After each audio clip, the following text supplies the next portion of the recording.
आप सभी को जय श्री श्याम। कैसे हैं आप सब? उम्मीद है सब अच्छे होंगे। प्रेमियों, आज की वीडियो में हम बात करेंगे कि बाबा के जन्मदिन पर बाबा को क्या तोहफा दें, बाबा को क्या गिफ्ट दें। यहाँ दो कैटेगरी है, एक जिन्हें की बाबा ने मौज कर रखी है, जो हर प्रकार से समृद्ध हैं बाबा को कोई गिफ्ट देने में या बाबा के धाम जाने में, उनके लिए भी बात करूंगा। और जो धाम भी नहीं जा सकते और कोई गिफ्ट भी नहीं दे सकते, मतलब इस समय उनकी आर्थिक हालत बहुत ज़्यादा खराब है, वो ऐसा क्या करें कि अगले जन्मदिन तक उनकी भी मौज कर दे। दोनों बातें कम से कम समय में बताने की कोशिश करूंगा। सबसे पहले, आप बाबा के दरबार जा रहे हो या घर से ही बाबा का जन्मदिन मना रहे हो, दोनों के लिए अप्लाई होगी। कैसे मनाना है जन्मदिन, वो वीडियो हमने पहले ही बना दी है।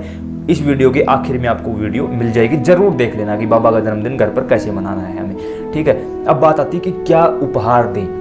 उपहार का मतलब जो हम अपने मान सम्मान से, अपनी औकात के अनुसार भगवान को देते हैं। अगर आप बाबा के दरबार में, किसी भी दरबार में, किसी भी धाम पर जाते हो, अच्छी बात है, जा सकते हो तो जाओ। कैसे जाना है उसके ऊपर भी हमने वीडियो बना दी है इस वीडियो के एंड में, और इस वीडियो के नीचे डिस्क्रिप्शन में आपको सभी वीडियो मिल जाएंगी। अब देखिए, जैसे कि मान के चलो आप घर पर ही हो या आप बाबा के दरबार में हो, दोनों जगह आप खुद फील करिए इस बात को। जहां भी आप हो, रात को 12 बज चुके हैं, देव उठनी एकादशी है, रात को 12 बज चुके हैं और ठाकुर जी के प्राकट्य के लिए जय जयकार हो रही है। मेवे मिश्री के केक मंगाए गए हैं, आप लोग भी कुछ ना कुछ, कोई केक वगैरह, कोई ना कोई गिफ्ट बाबा के लिए लेकर गए हो और आप भी उस आनंद में आनंदित हो रहे हो, उस परमानंद में, उस अमृत वर्षा में भीग रहे हो। लोगों को तो सिर्फ आपका शरीर दिखाई देता है, लेकिन अंदर से जो जीवात्मा वो चिल्ला रही है, हारे के सहारे की जय, श्री श्याम हमारे की जय। जब वो जीवात्मा चिल्लाती है ना, तो हो सकता है शरीर की आवाज़ वहाँ तक ना पहुँचे, लेकिन जीवात्मा की आवाज़ वहाँ तक पहुँचती है। और उन करोड़ों की भीड़ में ठाकुर जी सिर्फ उसी को देखते हैं जो जिसकी जीवात्मा चिल्लाती है, जिसकी जीवात्मा अपने सच्चे पति परमपिता परमात्मा सर्वेश्वर श्री कृष्ण भगवान को याद करके रोती है, बिलखती है, उसकी याद में आंसू बहाती है। ठाकुर जी तुरंत उसको अपनी गोद में उठा लेते हैं। करोड़ों की भीड़ में एक उसका सिलेक्शन होगा जिसकी जीवात्मा उस समय चिल्ला रही होगी। बस उस समय, उस जन्मोत्सव में शामिल होकर ये महसूस करना कि यह सौभाग्य बड़े बड़े देवी देवताओं को भी नहीं मिला जो ठाकुर जी ने मुझे दिया है। इस सौभाग्य को व्यर्थ नहीं जाने दूंगा।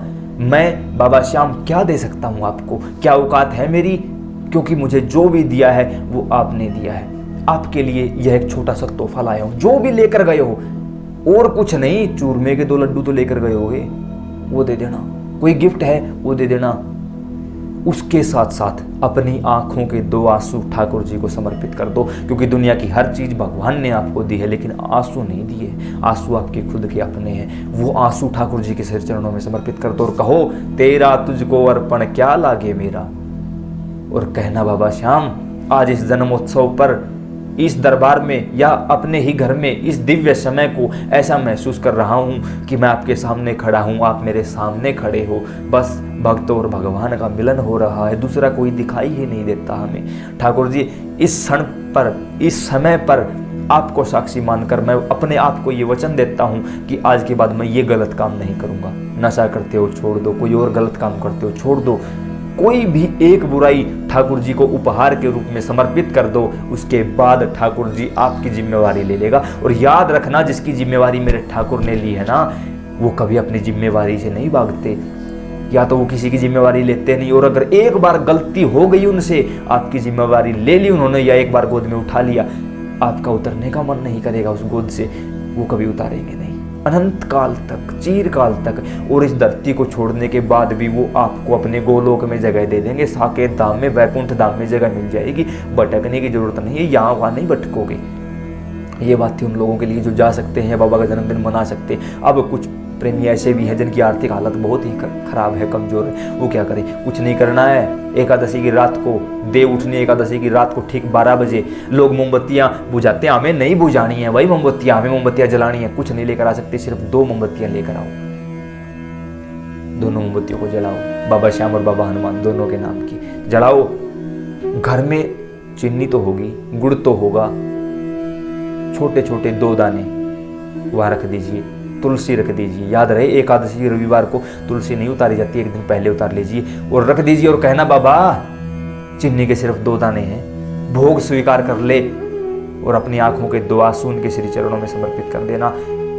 मैं लिख कर देने के लिए तैयार हूँ। जैसे ही अगला जन्मोत्सव आएगा ना, यानी कि अगली बार देव उठनी एकादशी आएगी, उस समय पर जो तेरी औकात नहीं थी कि तू घर से भी बाहर जा सके, तू हजारों लोगों को लेकर बाबा के धाम जा चुका होगा। लेकिन जो यहाँ से बैठे हैं उनकी कोई जिम्मेवारी नहीं, जो यहाँ से बैठे हैं उनकी जिम्मेवारी मेरे श्याम उठा लेंगे, और मेरे श्याम द्वारा उठाई गई जिम्मेवारी कभी फेल नहीं होती। उनकी मैनेजमेंट मजबूत है, उनकी डायरेक्शन मजबूत है, वो अपने आप में पूर्ण है, तो उनको अपने भक्त भी पूर्ण ही चाहिए। सिर्फ 2 दाने चीनी के और आंखों के 2 आंसू समर्पित कर देना, आने वाली हजारों पीढ़ियों की जिम्मेवारी ठाकुर जी ले लेंगे, सिर्फ आपके कारण। अगर लगे कि ये बात सही बताई गई है तो फेसबुक और व्हाट्सएप पर इतना वायरल कर दो कि बाबा के जन्मदिन की रात तक कोई गरीब था, आगे रहे ना। यह जिम्मेवारी आप लोगों की, और खासकर उन गरीब लोगों की जिसने गरीबी देखी है, जिसने गरीबी देखी है। भेज दो उन लोगों के पास, फेसबुक, व्हाट्सएप, यूट्यूब, जहां भी डाल सकते हो डालो, इस वीडियो को पहुंचाओ लोगों के पास, बोलो उनको उठा कर वीडियो डाउनलोड करके डाल दो फेसबुक पर, कोई चक्कर नहीं, कर दो वायरल इस वीडियो को। बताओ उन लोगों को कि मेरे श्याम क्या कर सकते हैं। जय श्री श्याम।